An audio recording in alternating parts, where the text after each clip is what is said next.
In this presentation, we will be discussing about cavity varnishes, liners, and bases. Before placing any restoration or cementing any processes onto a tooth surface, the clinician must decide if a protective layer should be placed on the cavity walls or the floor. As we all know, sound dentin is the best barrier between a restorative material and the pulp. The presence of a natural intact dentin will minimize the pulpal irritation to any kind of restoration. Greater the thickness of dentin, lesser will be the amount of pulpal irritation. So, conservation of all the sound dentin possible during cavity preparation will be beneficial for the patient. Before going into the topic, let us discuss some terminologies. Affected dentin, infected dentin, and remaining dentin thickness. Now, what do you mean by affected dentin? It is the softened, demineralized dentin that is not yet invaded by bacteria. What do you mean by infected dentin? It is a softened and contaminated dentin. It is contaminated with bacteria. It is irreversibly denatured. It contains a softened, dry, and leathery dentin. So, when a clinician during cavity preparation confronts affected and infected dentin, the clinician must make sure that all the infected dentin is completely removed and we can actually retain some amount of affected dentin. What do you mean by remaining dentin thickness? It is the thickness of dentin from the pulpal extent of the cavity preparation to the pulp, and it is the single most important factor in protecting the pulp from insult. So, greater the amount of remaining dentin thickness, better will be the pulpal response to the restorative material. What are the different causes of pulpal irritation? The pulp can be irritated by various chemicals which is being released by the restorative material.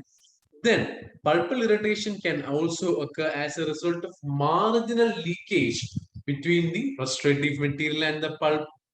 Then, thermal sensitivity can occur to the pulp because of passage of heat, because of various thermal fluctuations that take place. Another source of pulpal irritation is galvanic shock or pain due to the presence of two dissimilar metals coming in contact with the two dissimilar metals coming in contact can result in a galvanic shock or pain to the pulp. So our main objectives for pulpal protection is to protect the pulp from chemical irritation, provide an electrical protection, a thermal protection to give a medicinal effect to the pulp, and also provide a mechanical protection. For protecting the pulp, we mainly have three main agents, which are classified as cavity sealers, cavity liners, and cavity base. Now, cavity sealers will provide a protective coating for the freshly cut tooth structure of the prepared cavity. Cavity sealers are mainly can be of two types, which include varnish and resin bonding agents. Varnish is basically a natural gum such as copal resin or a synthetic resin which are dissolved in an organic solvent such as acetone, chloroform, or ether. Examples of varnish include copalite. Now, resin bonding agents include primers and adhesives of dentinal and all-purpose bonding agents, details of which we will be discussing in the coming slides. What are cavity liners? Cavity liners are basically resin or cement coatings of minimal thickness, usually less than 0.5 millimeter, to achieve a physical barrier or to provide a therapeutic effect. Examples of cavity liners include Dical, Cavitec, Vitribond, etc. What do you mean by cavity base? A cavity base is basically a replacement material for a missing dentinal tooth structure, and they can be used for bulk buildup or for blocking out undercuts. Now let us see each of the three main agents in detail. Cavity varnish. A cavity varnish is used to provide a barrier against passage of irritants from the restorative material and also to reduce the penetration of oral fluid at the restoration tooth interface. Varnishes help in reducing the post-operative sensitivity when applied to the dentinal surfaces under newly placed restorations. The composition and properties of a typical varnish include copal resin or synthetic resins dissolved in acetone or alcohol. And their main setting reaction is physical in nature. That is by solvent evaporation. You apply 2 coats of varnish, you wait, and by evaporation, it basically sets on to the walls of the cavity. It provides good amount of thermal and electrical insulation as well. And talking about composition, from the definition itself, we'll be able to identify the composition. A varnish is a natural gum, such as copal resin or a synthetic resin, which are dissolved in organic solvents such as chloroform, acetone, or ether, and they will evaporate and leave a protective film behind onto the cavity walls. Medicinal agents such as chlorbutanol, thymol, eugenol have also been added in later generations of cavity varnishes. Talking about manipulation of cavity varnish, we have to apply a thin continuous layer of varnish onto the cavity wall, and we'll be using a small cotton pledget at the end of a wire, or they'll be held in pliers. These cotton pledgets are also commercially available. And with the help of this cotton plunges or applicator tips, we will be painting this cavity varnish in all the cavity walls, including the margins. Then we'll be waiting approximately 15 to 20 seconds before applying the second layer. And we have to basically apply 2 successive layers of varnish onto the cavity wall. And you have to allow the varnish to dry, and eventually they will set onto the cavity walls. So talking about the properties of cavity varnish, you have to remember they will reduce but will not prevent the passage of constituents of cements into the underlying dent. Cavity varnish does not have any sort of mechanical strength. So applications are basically pulp protection. They will be sealing the exposed dental tubules. They will be protecting the pulp from irritation of chemicals. It will act as a semi-permeable membrane. Cavity varnish also help in reducing the discoloration around amalgam restorations. And also, varnish should be applied before any material that may damage the pulp and after any material that produces a favorable pulpal response. So, while using certain restorative materials, we have to apply the varnish before using that restorative material. And while using certain restorative materials that have a favorable pulpal response, we have to apply the varnish afterwards. For example, you have to apply cavity varnish before placing a zinc phosphate cement or a zinc silicophosphate cement or silicate cement, amalgam or gold foil, because these restorative materials, if placed alone directly onto a dentin or a pulp, will produce some amount of pulpal irritation.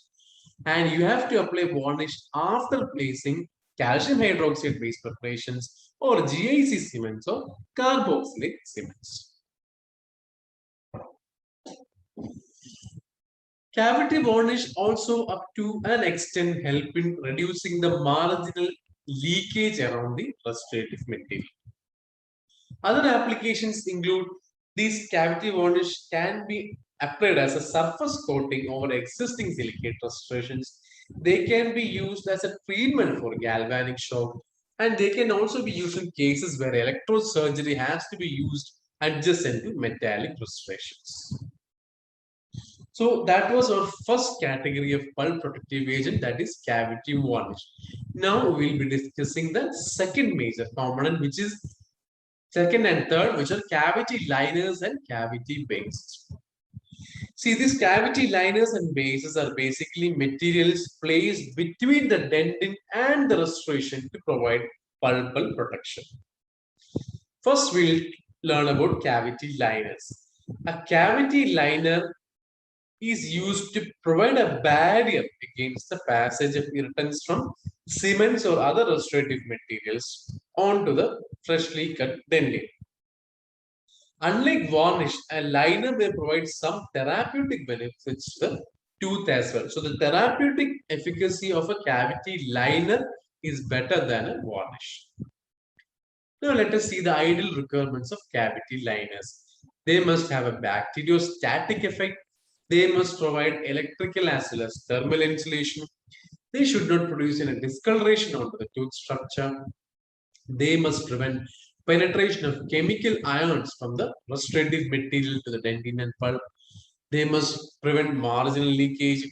Liners must have some amount of anti-cariogenic property, and they must have also some amount of chemical bonding to the tooth structure. Now let us see the classification of cavity liners. Cavity liners are basically classified into two: thin film liners and thick liners. Thin film liners have a thickness in the range of 1 to 50 micrometers, and they can be subdivided into solution liners and suspension liners. Thick film liners are in the range of 200 to 1000 micrometers. An example of thick film liners include calcium hydroxide, GIC, and low viscosity zinc oxide eugenol. So these are the commonly used typical liners: calcium hydroxide, GIC, and reinforced zinc oxide eugenol. You can see from the chart all these agents, basically the setting reaction is same by a acid-base reaction. Calcium hydroxide dical is actually a two-paste system. Traditional GIC is actually a powder liquid system, and reinforced zinc oxide eugenol IRM is actually a two-paste system. Talking about manipulation of cavity liners, most of them are fluid in consistency and they are easily flowed and painted over to the dentinal surfaces. These solvents will evaporate to leave a thin film residue, which will eventually protect underlying pulp. Like varnishes, cavity liners also does not have a significant amount of mechanical strength. Compressive strength is also on a lower side. So cavity liners and varnish are mainly having a therapeutic effect with some degree of thermal as well as electric insulation. See, cavity liners applications, basically they are used as a pulp protective agent.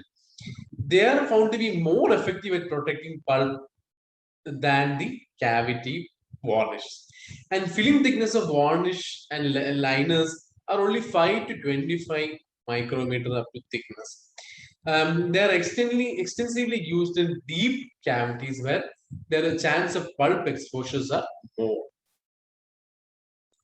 Talking about zinc oxide eugenol liners, they are very popular for its obtundant or a palliative effect upon the pulp. They are having a mild sedative effect. And zinc oxide eugenol based liners are considered to be the least irritating to the pulp of all materials used in cavity preparation. Contraindications to be for using zinc oxide eugenol liners include: they are contraindicated under composite dressing because the eugenol in a zinc oxide eugenol will interfere with the polymerization of composite resin. And zinc oxide eugenol based liners should also be used under GIC because they will cause some amount of discoloration of the restoration. The most popular and effective cavity liners are calcium hydroxide based liners because they can be safely used in microscopic level of pulpal exposures because of its reparative dentin formation. They will stimulate the formation of reparative dentin and they will present a physical and chemical barrier to further irritants reaching the pulp. The main purpose of cavity liners is to use the calcium hydroxide in accelerating the formation of reparative dentin.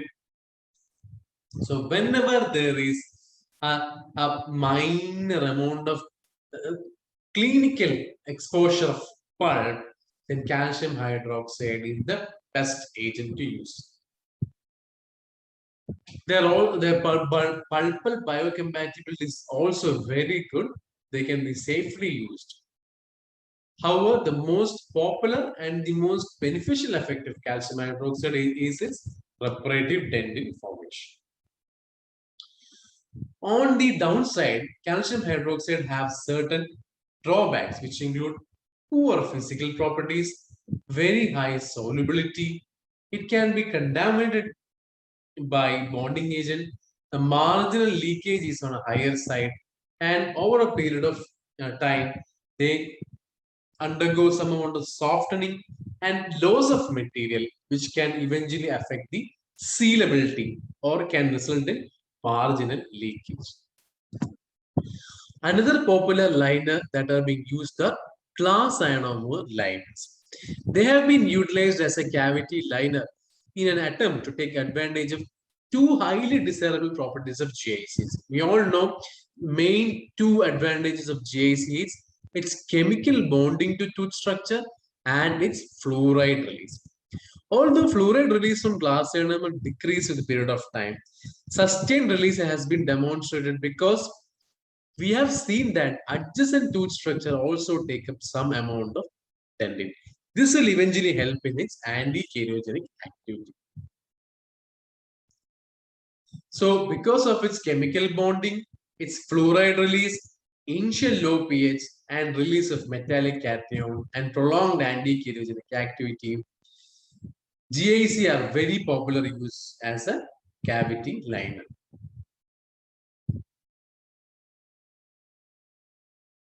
Glass ionomer liners are also used in almost all type underneath any type of frustrations.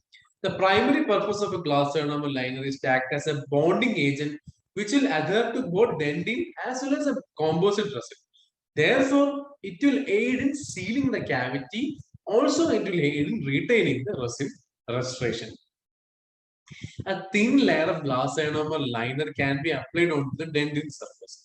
And then on top of the glass ionomer, we can apply the HN, bonding agent, and eventually the composite resin. And therefore, there will be a complete bonding between composite, GIC, and the tooth structure. And this technique is referred to as a sandwich technique, wherein glass ionomer liner or a base will be sandwiched between the composite resin and the underlying tooth structure.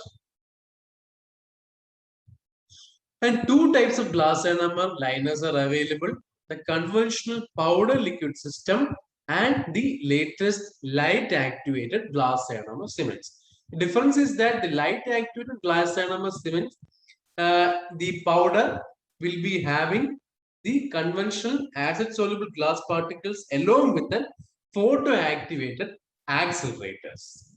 Okay.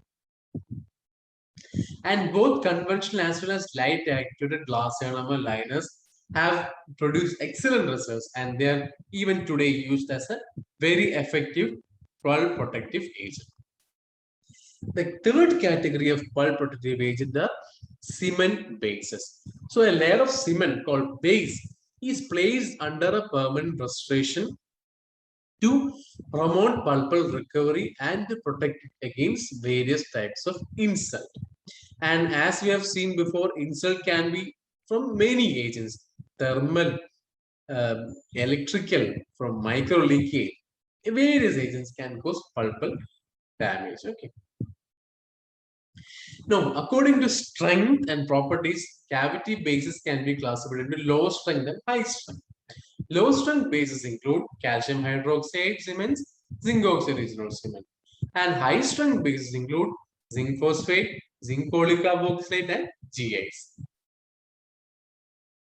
According to its chemical nature or pH, bases can be categorized into acidic, neutral, or alkaline. Acidic bases include GIC, zinc phosphate, and zinc polycarboxylate cements. Neutral include zinc oxide eugenol based cements, and alkaline base include calcium hydroxide based cements. And according to method of dispensing, we can classify base as two-phase system, which include calcium hydroxide and zinc oxide regional base cements, powder liquid system, which include zinc oxide regional, zinc phosphate, zinc polycarboxylate system, and single phase system, which include a light activated calcium hydroxide base cement. What are the ideal requirements for a material to be used as a cavity base? The material should be capable of creating an impervious layer on the cut vital dentin.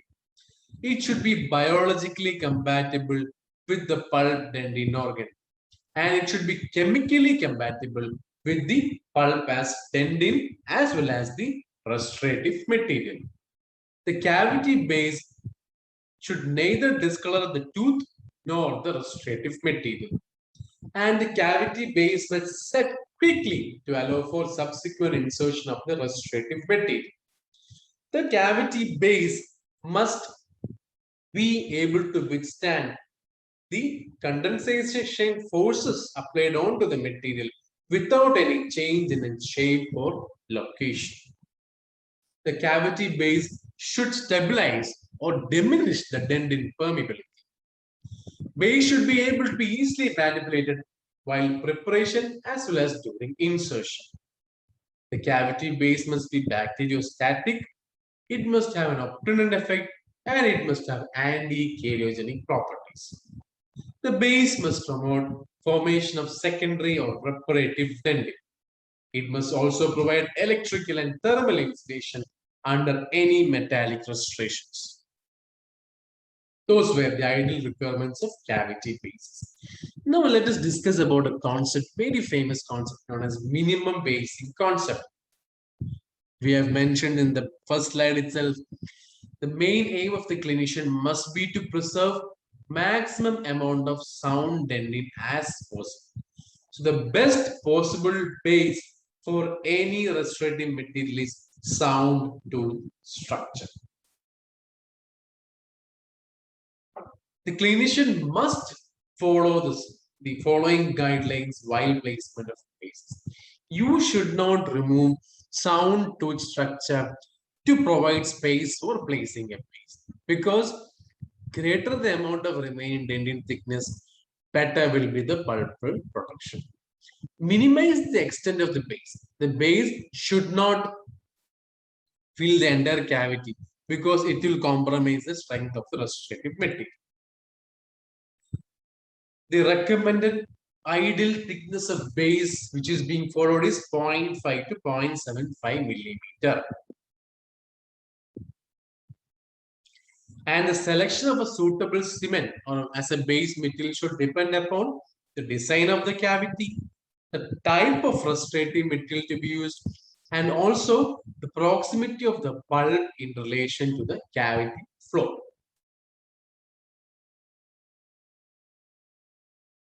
Now, let us discuss about amalgam restorations and the selection of base. While discussing about amalgam, three types of cavities can be identified: incipient, moderate, and extensive cavities. Now, with the help of this picture itself, we'll be able to clearly demonstrate. First picture on the left side, you can appreciate incipient cavity, wherein the remaining dentin thickness is more than 2 millimeter. You have the cavity filled with amalgam. This is the pulp, and in between the pulp and the restorative material, you have more than 2 millimeter of remaining dentin thickness. In such situation, we can provide some amount of pulpal protection by using cavity varnish onto the cavity walls. Okay. Now, second scenario is a moderate cavity, wherein the remaining dentin thickness is reduced when you compare it with the incipient cavity. In such situation, we can first apply a layer, 2 coats of varnish onto the cavity wall, and then a liner of zinc oxide eugenol or calcium hydroxide can be applied onto the cavity wall before placing amalgam. Third scenario is a deep cavity where the remaining dentin thickness is less than 0.5 millimeter. In such situation, we will have to use first closer to the pulp. We will be using a calcium hydroxide liner as a sub base. We're calling it a sub base because we will be applying the calcium hydroxide liner just beneath the base. So after the pulp, we'll be placing a calcium hydroxide liner as sub base. Just above the sub base, we'll be placing a glass ionomer base. On top of the base, we'll be placing 2 coats of varnish and then we'll be restoring the tooth with amalgam. So based on the depth of the cavity, this is the classification or the guideline to be followed by the clinician. You have to decide upon the pulp protective agent depending upon the extent of the cavity and the remaining dentin thickness. While talking about pulp protection, we definitely have to mention about a material known as mineral trioxide aggregate because MTA or the mineral trioxide aggregate has excellent properties being used as a pulp protective agent, superior property than all the pulp protective agents we have discussed till now. The MTA is basically a cement composed of tricalcium silicate, dicalcium silicate, tricalcium aluminate, tetracalcium aluminoferrate, calcium sulfate, and bismuth oxide. This MTA is very alkaline and it can be compared or it can be considered as a superior substitute to calcium hydroxide while considering the biologic and histologic properties. MTA is mixed with sterile water and will get a grainy and sandy mixture. Once the material has acquired that consistency, it can be applied by using a messing gun, the instrument that is being shown in this slide. MTA, other than being used as a pulp capping agent, has an array of applications because of its superior properties. MTA can be used first as a pulp capping agent, that is on top of an exposed pulp. It can be used for repairing furcation defects, for repairing perforations on root canal. MTA can also be used as a root and filling material, and then for apexification and also for repairing root resorption. So mineral trioxide aggregates have an array of applications.